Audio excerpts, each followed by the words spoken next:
रायगड जिल्ह्यात शिवाजी महाराजांचा इतका भव्य पुतळा इथं उभा राहिलेला आहे आणि इतका देखणा पुतळा इथं उभा केला. सगळे स्ट्रक्चरल ऑडिट असतील, ते जे सगळे जे काय प्रोटोकॉल्स असतील ते सगळे त्यांनी आमच्या समोर ठेवले आणि एक सुंदरसा कार्यक्रमसुद्धा शिवाजी महाराजांना साजेल असा कार्यक्रम इथं रोहामध्ये रायगड जिल्ह्यात इथं आयोजित केला आहे. मी खासदार तटकरे साहेब आणि आदित्यताई तटकरे, अनिकेत तटकरे यांचा मनापासून कौतुक करतो की अशाच पद्धतीने तुम्ही अनेक दुर्गराज रायगड किल्ल्याच्या परिसरात अनेक किल्ले आहेत, त्या किल्ल्यांच्या मध्ये सुद्धा तुम्ही लक्ष घालायला पाहिजे. जसं दुर्गराज रायगड किल्ल्याचं संवर्धन जतन चालू आहे, तसे आपले अनेक शिवाजी महाराजांच्यासाठी इथं उभा राहिलेले बाजूचे किल्ले आहेत, तिथंसुद्धा त्यांनी लक्ष घालावं अशी माझी त्यांना विनंती राहील.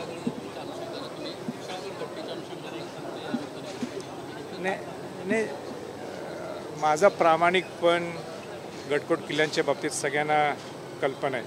मग ते दुर्गराज रायगड किल्ल्याचं असेल, संवर्धन जतनासाठी असेल, किंबहुना सगळ्या महाराष्ट्रातल्या किल्ल्यांच्यासाठी असेल. उलट जागतिक वारसा स्थळामध्ये महाराष्ट्रातला एकही किल्ला नेते आणण्यासाठी हा माझा प्रयत्न होता.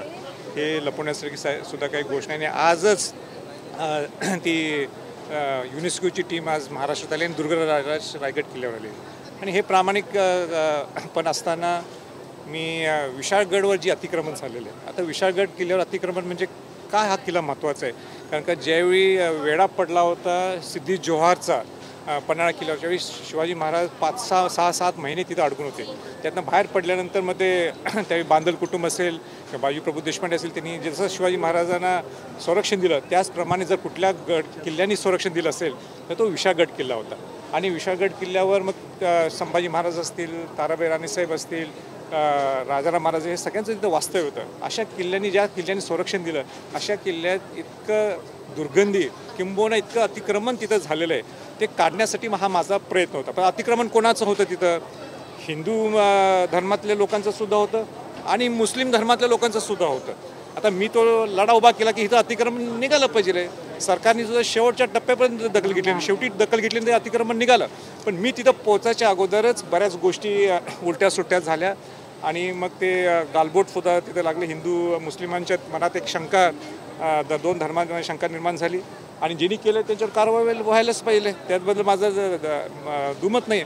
पण माझा काही संबंध असताना सुद्धा अनेक राजकीय लोकांनी मुद्दाम मला टार्गेट केलं. मला इतकं वाईट वाटलं ते की मी ज्या घराण्यात माझा जन्म झाला आहे आणि ज्या शिवाजी महाराजांनी 18 पगड जात 12 बलुतेदारांना घेऊन स्वराज्य निर्माण केलं आणि आयुष्यभर मीच ते प्रोजेक्ट करवलं. जसं शाहू महाराजांनी बहुजन समाजाला न्याय दिला, आयुष्यभर महाराष्ट्र अनेकदा पिंजून काढत असताना 18 पगड जात 12 बलुतेदार घेऊन मी जाणारा व्यक्ती आणि माझ्यावर सगळ्यांनी शंका केली. हे मला इतकं वाईट वाटतं आणि मला आजही आठवते की 8-10 दिवस मला झोप सुद्धा लागली नव्हती. म्हणजे शिवाजी महाराज हे धर्मावर निश्चित प्रेम करत होते, त्यात बदल दुमत नाही. पण ते धर्मांध हे केव्हाच नव्हते. त्यांनी सगळ्यांना मिळून घेऊन स्वराज्य निर्माण केलं आणि हे सगळं आज शिवाजी महाराजांचं पुतळ्याचं अनावरण होतं म्हणून ते मी एकदम भाऊक झालो. कारण का एवढा प्रामाणिक काम करणारा किल्ल्यांच्यावर मला नाही वाटत या 75 वर्षात कुठला नेता आलेला आहे. मला कोणाला चॅलेंज नाही करायचं, आव्हान करायचं नाही, पण जे आहे ते खरी परिस्थिती आहे. मी एवढं काम करतो माझ्या आयुष्यातलं महिन्यातले 4-5 दिवस रायगड किल्ल्याच्या संवर्धन जतनसाठी देतो. पण दुर्दैवाने अनेक लोक असे असतात की ते अनेक नेते मंडळी शंका घेतात आणि दोन धर्मात ते होते, जाऊन जातात. तो विषय झालेला अनेक लोकांना ते समजलं आहे. पण आज विषय माझ्या ते शिवाजी महाराजांच्या पुतळ्याचं अनावरण होतं म्हणून ते निघून गेलं. तुम्ही गेलात म्हणून विचारण्याच्या बाबतीत राजकारण झालं तुम्हाला म्हणायचं आहे का? मी आता विषय माझ्या दृष्टीने तो संपला आहे, आता ते वाढवायला नको.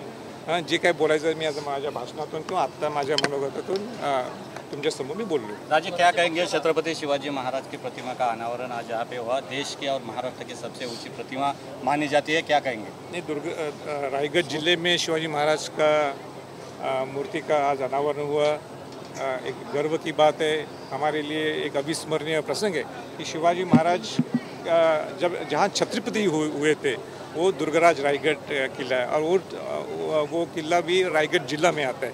तो और रोहा में सांसद सुनील तटकरे जी ने पुढाकार लिया और इतना अच्छा स्टैचू, इतना अच्छी मूर्ति उन्होंने खड़ी की. एक कोकन बेल्ट के सब लोगों के लिए, या जो लोग ट्रैवल करते हैं गोवा के लिए उनके लिए एक अच्छा स्टैचू, एक आदर्श लेने के लिए एक निश्चित एक लाइन हो गई है। मराठी भाषा को रायगड अभिजात दर्जा प्राधिकरणाचं काम कधीपर्यंत पूर्ण होऊ शकतं? कुठलं रायगड प्राधिकरणाचं काम नाही, रायगड प्राधिकरणचं काम मला स्वतः ते सांगता येणार नाही, कारण का ते काम कसं आहे, नुसतं रस्ता बांधायचं नाही, रस्ता करायचं नाही किंवा पूल बांधायचं नाही, ते संवर्धन जतनचं काम आहे. त्याला शास्त्रोक्त पद्धतीने ते काम करावं लागतं. त्याचे अनेक प्रोटोकॉल्स आहेत, पुरावठा खात्याच्या परवानग्या लागतात. आज मेन कोर एरियामध्ये ते काम करतात, मेन एक कोर एरिया सोडून आम्ही काम करतो, पण बऱ्यापैकी परवानग्या आता ते द्यायला लागलेले आहेत. ही चांगली बाब आहे. पण मला सांगतात 4-5 वर्ष काम चालू आहे आणि किती वर्ष लागतील मला सांगता येणार नाही, पण ते स्लो अँड स्टडी आहे, कारण त्या किल्ल्यावर कुठल्याच किल्ल्यावर नाही आणि त्यात प्रामुख्याने दुर्गराज रायगड किल्ल्यावर ट्रायल अँड एरर हे होऊ शकत नाही. पण जेवढं चांगलं काम करता येईल आणि जेवढं मला वेळ देता येईल तेवढं मी प्रामाणिकपणाने करावं. युनेस्कोच्या पाहणीला वेळ लेट झाल्याचं वाटत नाही? कशासाठी? युनेस्कोची जी समिती आलेली आहे त्याच्या पाहणीला लेट झाल्याचं वाटत नाही का? कुठल्या पाणीला? युनेस्को नाही, मला वाटतं की एक 5-6 वर्षाच्या अगोदरपासून माझा प्रयत्न होता की जागतिक वारसा स्थळामध्ये आपले किल्ले यायला पाहिजे महाराष्ट्रात. दुर्दैवाने एकही किल्ला हा जागतिक वारसा स्थळामध्ये नाही आहे महाराष्ट्राचा. उलटं राजस्थानमध्ये 7 किल्ले जागतिक वारसा स्थळ. माझा प्रयत्न होता उलटं त्यांच्यावर ज्या आपल्या शिका जैन म्हणून जे आले ते रायगड प्राधिकरणावर सुद्धा मी त्यांना निमंत्रित केले आताच एक कन्सल्टंट म्हणून. त्यांना मी पहिल्यांदा घेऊन आलो महाराष्ट्रात आणि त्यांना दाखवलं की कशी किल्ले आपले सुंदर आहे. मग त्यांनी सुद्धा पुढाकार घेतला आणि जागतिक वारसा स्थळामध्ये इथं यावं. मग सरकारने सुद्धा पुढाकार घेतला की आपण इथं यायला पाहिजे. मला विश्वास आहे की आज दुर्गराज रायगड किल्ल्यावर ज्यावेळी पाहणी तिने केली, ते कोरियन डिरेक्टर आले युनेस्कोचे, ते निश्चित बाकीच्या 10 किल्ल्यांना सुद्धा रायगड किल्ल्याच्या बरोबर ते आपल्याला नॉमिनेशनमध्ये ते घेतील वर्ल्ड हेरिटेज साईट.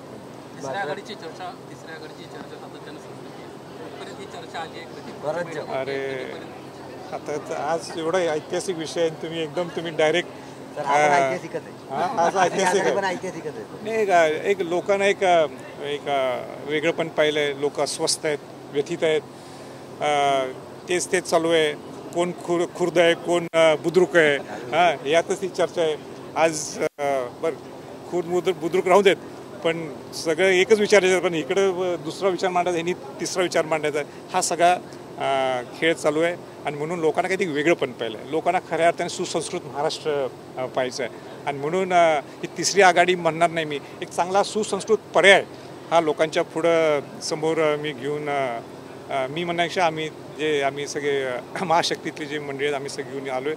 मला विश्वास आहे लोकसुद्धा विश्वास ठेवतील आणि एक चांगलं सुसंस्कृत महाराष्ट्र घडवण्यासाठी आमचा प्रयत्न आहे. पण प्रश्न चुकीच्या ठिकाणी तुम्ही विचारला आहे. स्वराज्य किती जागांवरती नाही, स्वराज्य पक्ष हा सगळ्याच जागेवर लढायचा आमचा प्रयत्न आहे. त्यामध्ये अनेक आघाडीमध्ये सुद्धा लोक, बच्चू कडू आहेत आपल्या प्रहारमधून, राजू शेट्टी आहेत, अनेक लोक जॉईन व्हायला लागले. ते सगळे अजून बसून लाईन ठरेल, पण 288 हे टार्गेट डोळ्यासमोर. हो, पक्षाचं चिन्ह एकदम आम्हाला सुंदर मिळालेलं आहे. त्या चिन्हाच्या माध्यमातून खऱ्या अर्थाने पेनाचं निब म्हणजे त्याला वेगळे अर्थ आहेत आणि ते सगळे अर्थ आज मी तुम्हाला सांगणार नाही. 11 तारखेला महाराष्ट्र स्वराज्य पक्षाचं लॉन्च आहे, त्या दिवशी मी तुम्हाला सविस्तरपणे सांगेल याचा अर्थ काय आणि हे चिन्ह का निवडलं. सर, मराठी भाषा को अभिजात दर्जा दिया गया, गौरव की बात है, क्या कहेंगे? नहीं, गौरव की बात है. सब महाराष्ट्र लोगों की इच्छा थी कि मराठी लैंग्वेज को अभिजात दर्जा मिले. अनेक सांसद ने संसद में अपना आवाज़ उठाया, मैंने भी उठाया था. ज़्यादातर अपने सांसद सुनील तटकरे का एक मिशन थी और वो मिशन फुलफिल हो गई.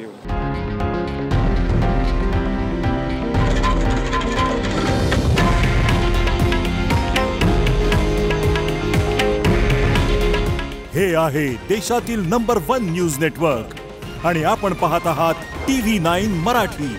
काळजी तुमची, हित महाराष्ट्राचं.